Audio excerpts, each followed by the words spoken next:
अभियान को लेकर प्रधानमंत्री पर अब अधीर रंजन चौधरी का ये प्रहार है। आपकी बातों पर आरएसएस ध्यान नहीं देती है, ये अधीर रंजन कह रहे हैं। आरएसएस ने 52 सालों तक तिरंगा नहीं फहराया है और आरएसएस वाले अब भी तिरंगा नहीं फहरा रहे हैं। आपकी बातों पर आरएसएस ध्यान नहीं देती है। अब राजीव साहब, अब इसका सीधा जवाब दीजिएगा। इतिहास के तमाम पन्नों को तो पलट रहे हैं, लेकिन मौजूदा पर तो आ जाएं। जी बिल्कुल सीधा। उनका कहना है संघ अब भी तिरंगे को लेकर उतना उत्साहित नहीं है। इतिहास और मौजूदा इतिहास और मौजूदा दोनों पे बताता हूं मैं आपको। आपको दोनों पे बता रहा हूं। 2019 तक जम्मू कश्मीर में तिरंगे के बराबर वहां की रियासत का झंडा फहरता था कांग्रेस के कारण से। अब ये हुआ एक विषय। अब दूसरा, जब ये स्वतंत्रता की बातें करते हैं, स्वतंत्रता आंदोलन की बात करते हैं, तो गोवा, दमन और दीव, इसका इतिहास उठा करके देखिए। पंडित नेहरू ने दमन और दीव को भारत में सम्मिलित करने से इनकार कर दिया था। संघ के स्वयंसेवकों ने वहां की कमिश्नरी पे तिरंगा झंडा फहराया था और 10 दिन तक लगभग वहां का जो प्रशासन है वो संघ के स्वयंसेवकों ने चलाया था। 1962 की चीन की लड़ाई है, जब ये हिंदी चीनी भाई भाई का नारा लगा रहे थे, तो संघ के स्वयंसेवक बॉर्डर पर खड़े होकर भारतीय सेना के साथ कंधे से कंधा मिलाकर के चीन को मुंह तोड़ जवाब दे रहे थे। 1963 की गणतंत्र दिवस की परेड में पंडित नेहरू ने बुलाया था। तो या पंडित नेहरू का ज्ञान कम था या आज की कांग्रेस का ज्ञान कम है। उसके बाद भी अगर आप लगातार देखते रहेंगे, बीच में एक बात मैं छोड़ गया। 15 अगस्त 1947 को, 14 अगस्त 1947 को जब देश का विभाजन हुआ, संघ के सरसंघ चालक गोलवलकर जी कराची में उस समय वहां के हिंदुओं का मनोबल बढ़ा रहे थे। उनका भारत में सेफ पैसेज हो जाए, वो भारत में ठीक ठाक आ जाए, इसकी योजना कर रहे थे। और पंडित नेहरू जो है वो एडविना माउंटबेटन के साथ यहाँ पार्टी और रंगरलियां कर रहे थे। वहां देश राजीव जी, वहां पर 10 लाख लोगों आपके शब्दों पर मैं आपत्ति जाहिर करना चाहती हूँ। देश के पूर्व प्रधानमंत्री पर, एक सेकंड प्लीज, बीच में मत बोलिए। राजीव जी, देश के पूर्व प्रधानमंत्री पर ऐसा कोई भी, आपको टोक रही हूँ सर, देश के पूर्व प्रधानमंत्री पर कोई भी ऐसे शब्द का इस्तेमाल मत कीजिए। नहीं, आपको अपने शब्दों की मर्यादा रखनी चाहिए।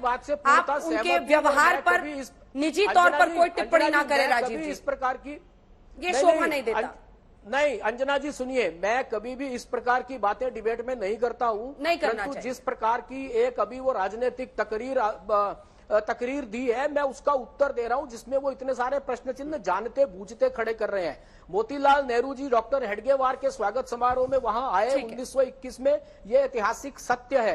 अनुशीलन समिति में कलकत्ता में जाकर के डॉक्टर हेडगेवार ने जिस प्रकार से क्रांतिकारियों के साथ मिलकर के काम किया, ये ऐतिहासिक सत्य है जिसको ये लगातार ठुकराते हैं। और अभी भी कहीं पर भी देश में किसी प्रकार की कोई भी आपदा आती है, जो सवाल बार बार पूछा जाता है कि नागपुर के हेडक्वार्टर्स में 52 साल तक, 52 साल तक तिरंगा क्यों नहीं लहराया गया, इसका एक जवाब देने की कोशिश कीजिए, क्योंकि पूरा देश सुनना चाहेगा। वो भी जो आपके साथ खड़े हैं, वो भी जो आपके विरोध में खड़े हैं, क्योंकि ये सवाल हर किसी के मन में आता है और ये प्रश्न बार बार पूछा जाता है कि 52 साल तक आरएसएस ने अपने हेडक्वार्टर्स में तिरंगा क्यों नहीं लहराया। आरएसएस का अपना अलग झंडा है, लेकिन तिरंगे को इस तरह का मूवमेंट में अगर राष्ट्रवाद से आप ओतप्रोत हैं, तो तिरंगे को ही क्यों नहीं आप लोगों ने आगे बढ़ाया। इस पर आपका एक जवाब। 52 साल तिरंगा और आरएसएस, अंजना जी क्या है रिश्ता? बिल्कुल बढ़ाया ना, बिल्कुल अंजना जी बिल्कुल बढ़ाया ना। देश की आन बान शान में जहां भी आवश्यकता पड़ी, संघ के स्वयंसेवकों ने सुप्रीम सेक्रीफाइस दिया, बलिदान दिए हैं। 1962 की लड़ाई होगी, 65 की होगी, 71 की होगी, परंतु आप बताइए 1885 में कांग्रेस की स्थापना हुई, पूर्ण स्वराज 1930 में क्यों लेकर के आई है? उससे पहले 45 वर्ष तक कांग्रेस क्या कर रही थी? जो एओ ह्यूम अंग्रेज ने कांग्रेस की स्थापना की, 52 साल पहले 45 वर्ष कांग्रेस ने स्वतंत्रता की लड़ाई क्यों नहीं लड़ी? ऐसा है कई बार देखिए 2002 तक तो जो फ्लैग कोड था, वो फ्लैग कोड इतना सख्त था कि आप नवीन जिंदल ने अपनी व्यक्तिगत बिल्डिंग पे तिरंगा फहराया तो वहां के स्थानीय एसडीएम ने केस दायर करवा दिया उनके ऊपर। और कांग्रेस जितनी इन सब मामलों में विंडिक्टिव है, मैं आपको एक छोटा सा एक उदाहरण देता हूं। 1963 की परेड में संघ के स्वयंसेवकों ने भाग लिया। ये पूरी परेड की परेड का जो वीडियो है वो दूरदर्शन के आर्काइव से गायब कर दिया इन्होंने जब तक ये सत्ता में रहे।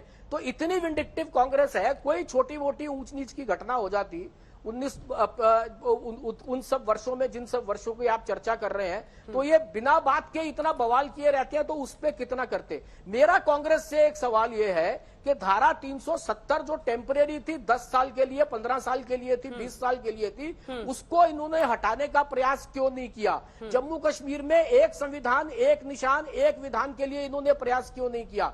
और तब से लेकर के, आजादी के बाद से लेकर के आज तक, आप अब ये उसमें से एक आध दो नाम गिनवा सकते हैं बड़े नाम के, उन्होंने देश के लिए बलिदान दिया, मगर वो किन परिस्थितियों में हुआ उसके लिए उनका सम्मान है, परंतु वो किन परिस्थितियों में हुआ वो सब जानते हैं। हाँ। तो मेरा कांग्रेस से सवाल ये है कि इतने वर्ष के बाद भी 1991 में भी जब भारतीय जनता पार्टी के राष्ट्रीय अध्यक्ष मुरली मनोहर जोशी तिरंगा फहराना चाहते थे लाल चौक पर, उनको क्यों रोकने का प्रयास किया गया? चिकन नेक पर, जहां पर जाकर के विद्यार्थी परिषद ने, जो संघ का एक विद्यार्थियों में काम करने वाला संगठन है, संघ से प्रेरित, उन्होंने जब चिकन नेक पर जाकर के झंडा फहराने की, किशनगंज जाकर के झंडा फहराने का प्रयास किया, तिरंगा फहराने का, उनको क्यों रोका गया? इन सब प्रश्नों के उत्तर भी कांग्रेस को कहीं ना कहीं, कभी ना कभी देने चाहिए। ठीक है, मैं आपसे जवाब लूंगी।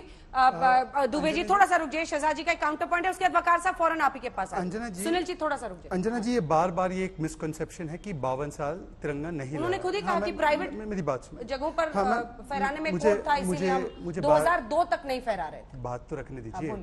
अटल बिहारी वाजपेयी जी की 2002 की कैबिनेट ने पहली बार पीडी शेनॉय कमेटी के रिकमेंडेशन को जब एक्सेप्ट किया, उसके बाद वाली 26 जनवरी 2002 और नवीन जिंदल के केस के बाद, चाहे अंजना जी अपने घर पर, शहजाद पूनावाला अपने घर पर, या कोई व्यक्ति अपनी प्राइवेट इंस्टीट्यूशन पर, इंडिया टुडे अपनी इंस्टीट्यूशन पर, तभी उनको ये अधिकार मिला। सवाल ये पूछा जाना चाहिए 52 वर्ष तक दुबे जी की पार्टी ने ये अधिकार दिया कि नहीं? और दूसरा सवाल, चलिए बाकी सब तो छोड़ दीजिए, 2011 में स्वर्गीय अरुण जेटली जी, स्वर्गीय सुषमा स्वराज जी, अनुराग ठाकुर जी, जो उस समय के अध्यक्छ थे, वो जम्मू कश्मीर गए थे एकता तिरंगा यात्रा लेकर, वहां पर उनको अरेस्ट करा दिया।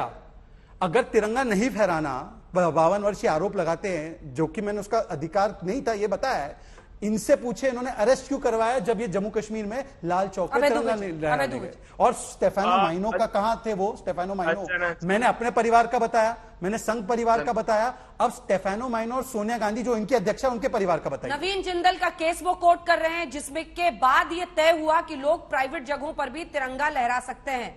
क्यों इतने दशकों तक आपने ये आजादी देश में नहीं दी? अंजना जी, इन्हीं की सरकार थी 2002 में, जब नागपुर का जिक्र कर रहे हैं, और फ्लैग कोड ऑफ इंडिया एक कानून कायदा था, उसके तहत फहराने की अनुमति थी। 26 जनवरी 15 अगस्त में भी व्यापक रूप से झंडा फहराया जा सकता था।